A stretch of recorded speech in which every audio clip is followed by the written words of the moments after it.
Hello Lana, welcome to our discussion. We are discussing today Adobe Illustrator application. We need to see how to use this application and the different areas where we can be able to use it. So Illustrator is a vector drawing program. It is often used to draw illustrations, cartoons, diagrams, charts, logos, and such. Unlike bitmap images that store information in a grid of dots, Illustrator uses mathematical equations to draw out the shapes. This makes vector graphics scalable without losing resolution. So, in other words, Illustrator best retains resolution on documents. It also is best in producing small documents in terms of storage, and however doesn't produce photorealistic drawings to the extent of satisfaction. And we have different type of documents that Illustrator can come up with. For example, logos. Most of the logos you are going to find around they are made using Illustrator. Drawing maps, Illustrator can come up with maps. Drawing illustrations and cartoons, information in graphics can best also be produced using Illustrator. It also comes up with photorealistic drawings, and product packaging design can also be made using Illustrator. So to start, you go to Illustrator, File, then New, and give your document a name. Choose the type of paper that you want to work with. Most of the office working is produced using A4 size of paper. Also specify the units that you are going to work with, and also the specifications, orientation specification. If you need your document to be wrong horizontally, then that is landscape, otherwise it is portrait. From there, we now need to see how what the workspace layout is. So at the very top we have the menu bar, the toolbox on the right, on the left, on the right we have the floating palettes, the control palette below the menu, the artboard is our arc area, and the status bar at the very bottom. So if you come to that area, so the toolbox here, the floating palettes here, they are called floating palette because you can drag and float them on the screen here, though they are usually docked on the side here. And the property of the tools on the control property here. And from that, I want us to see how we can see the toolbox. And again, we are also going after these to look at the palettes. So the toolbox contains the tools that are used to manage the document. We have a list of so many of them here.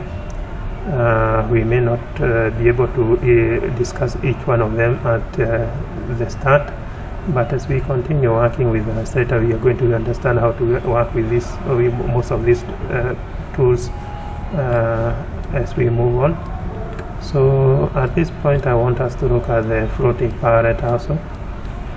We have quite a number of the palettes that are there in our document, and if you highlight on them, if you just point on them, you can see their name. So that is switches, these are brushes, these are color guides, and different of them. Each one of them you can point and you are going to see their names.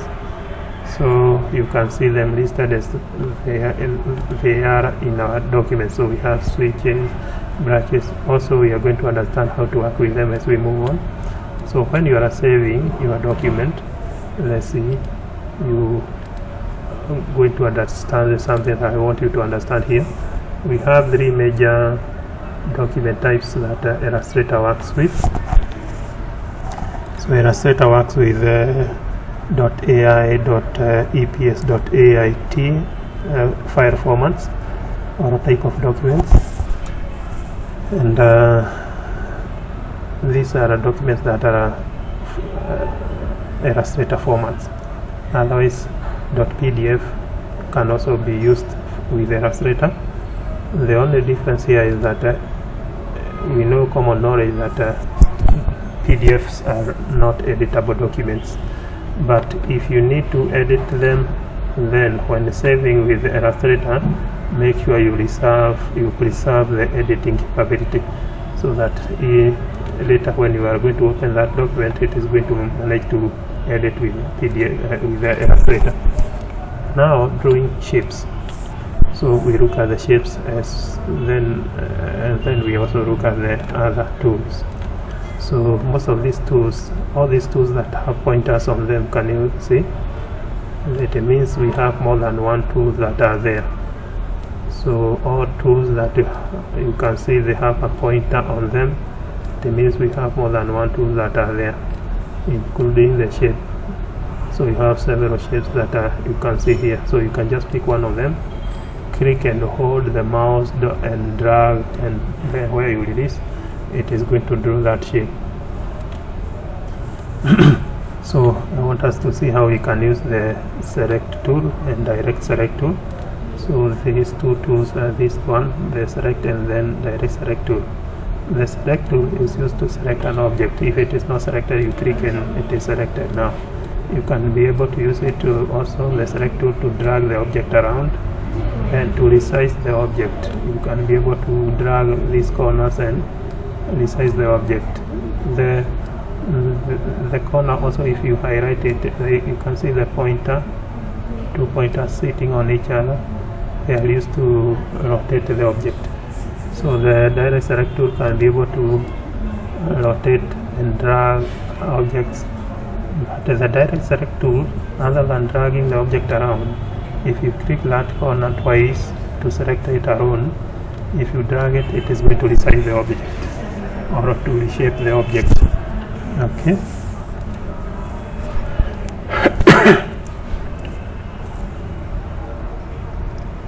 That is resizing an object using the direct select tool. We have different shapes, like you can see them listed there. We can also work with fills and strokes in Illustrator. The fills is the color filling to an object. The stroke is the outline property of an object, and you can see them here also. So if you select an object, you can double click the fill, the color picker dialog box appears for you to pick a color for the object. The same, if it is a fill or a stroke, you double click it, there is also a color picker to pick color from. And the same here, you can also pick a color for an object from there. You can also pick a different color here also, like that. And you can add the size of the fill of the stroke from there. So that is about fill and stroke. I want us so you can see where we have seen them there, and you can click at these arrows here to interchange them. Can you see? You have rotated the property. So that is about the fields for the tool. You can remove the fill from here. If the fill is the one that is on, you can remove it from there. If you want to also remove it from here, you can also remove it from here, which is the same case with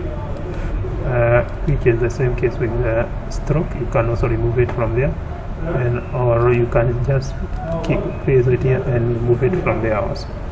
So that is about removing stroke, which is the same as removing fill. Constraining property. If I am resizing this object, you can see now I'm resizing one edge, which is height, length. I can also resize length and height. The only thing is now they are not the size. The way I'm resizing the height and the width is not the same. But if I want to resize them uniformly, I shift on the keyboard and then pull. They are going to resize or equal. For example, if I want to click and specify I want this to be 10 by 10. I want that to be 10 by 10. And now I want to resize uniformly. I drag through. If you go to transform, you can see now they are quite equal. So we can be able to tell we have uniformly resized the height and width. So that is what we have done, constrain the proportion of the height and width as when you are resizing. Rotating, we have seen how we can rotate. When you click an object to select it, if it is selected, if you move around where we have dots, these dotted corners, there is a rotation handle that will show beside there, so you can be able to see it. And you can, if you click and drag, then you are going to rotate that. Every of these shapes, if it is a rectangle, if you click and using the mouse button, the right button, you click once, a property dialog box for the rectangle will show, which is the same case with even the ellipse and star, polygon. You click once, it gives you the property bar for the polygon. If it is a different tool like a star, you click once, a dialog box for the star will come up, so that you can specify different properties concerning that tool. Now I want us to draw using a pen. A pen, there is a tool called a pen here. It is used to draw lines that are not straight. You can even draw a circle like that. And one thing to note is that if I move near the end of that path, there is a circle that shows a small white circle. If I release, it means that circle tells me, that white circle tells me the path is going to cross. So using a pencil, I mean, you draw lines that are not straight, and you can cross path. If you do something and near the end, a white circle is going to show to tell you. If you release the mouse without having gone to the very end, the path is still going to cross. Smoothing lines. And now selected is my line. Below the pencil is a smoothing tool. The smoothing tool is used to erase the nodes that makes up a line. If you remove these nodes, it means I am straightening more of that line, or smoothing the line. So smoothing a line means you are erasing most of the points that makes up that line, or most of the nodes that makes up that line. And I cannot reshape a path.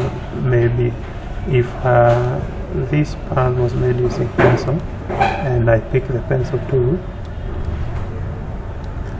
then if I come and like that, you can see what is happening. I'm reshaping that line, which is the same case.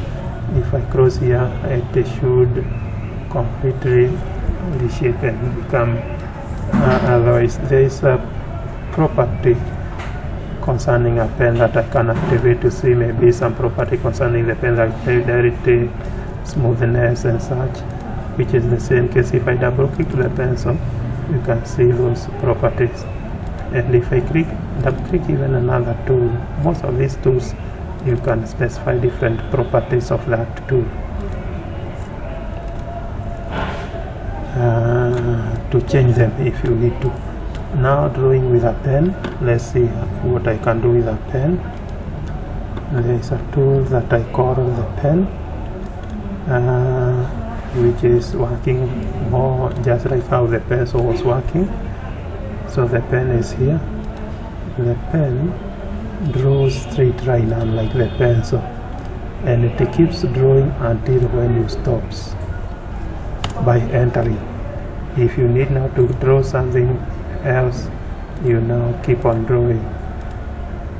And if I move nearer where I started, you can see a dot that is showing there, meaning if I click, the path is going to cross, and if I click somewhere else, it will going to entirely start for me drawing something else. You can see the dot near there. Could you see it? The white dot near the pen, meaning I have crossed the path.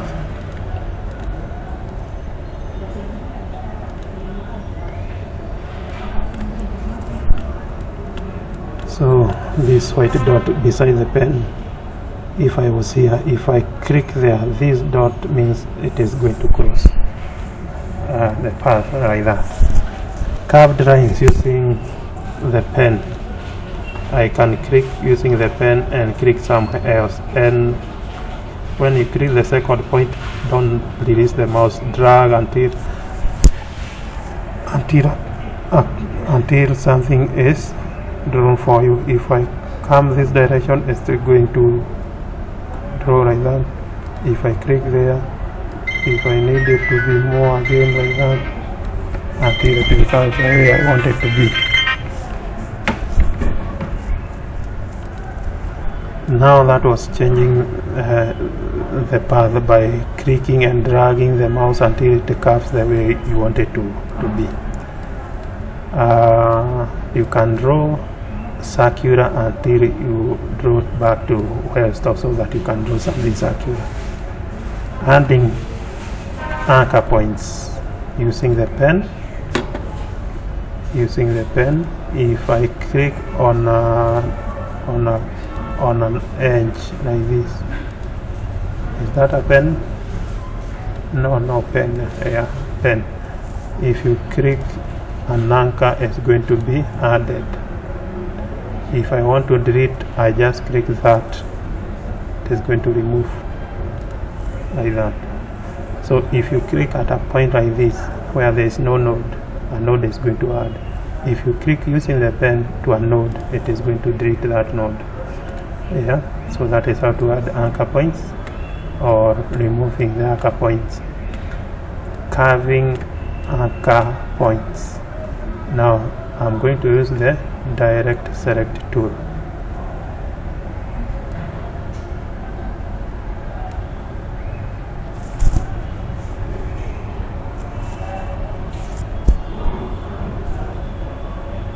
They are saying that if you click and drag through, so the direct select tool is the one that can be able to move the node to some other place. So that is moving the node to another place.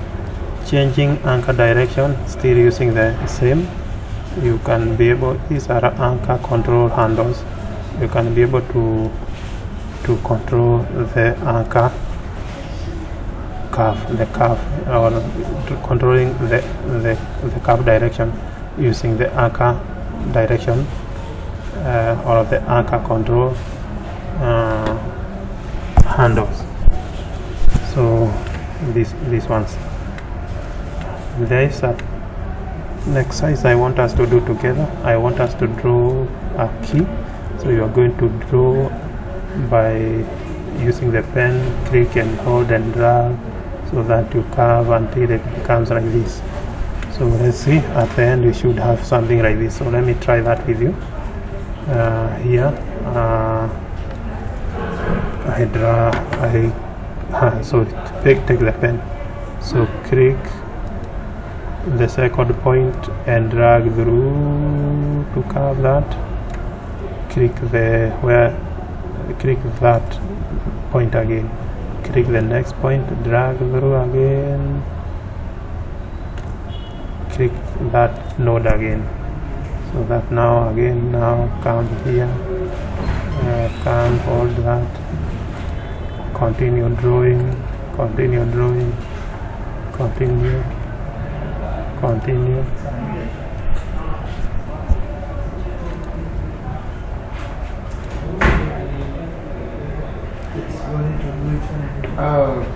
actually I need only Illustrator. Yeah, I need Illustrator only. I just want to draw. I'm not okay. Yeah, you are done. If we can find. So this one now looks like I need to control it. If you know, So, okay. Illustrator and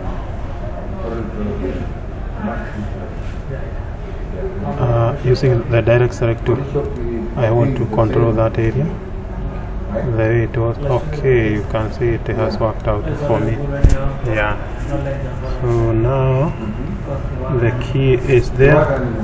I've been able to draw that key. I hope you also have managed to draw the same key, so that now you have it like that. So that is one of the things that you can work out, a simple exercise that you can work out, an illustration exercise. You can draw more of you can draw a heart, you can draw a rabbit, you can draw a flowers, you can draw a hand, you can draw a bird, you can draw any kind of illustration using the pen tool. So try working out some of these with your pen and see whether you're going to manage, just like the way you did with the key. See whether you're going to manage to come up with that. So our next topic is going to be using brushes, and I hope you have been able to follow through the discussion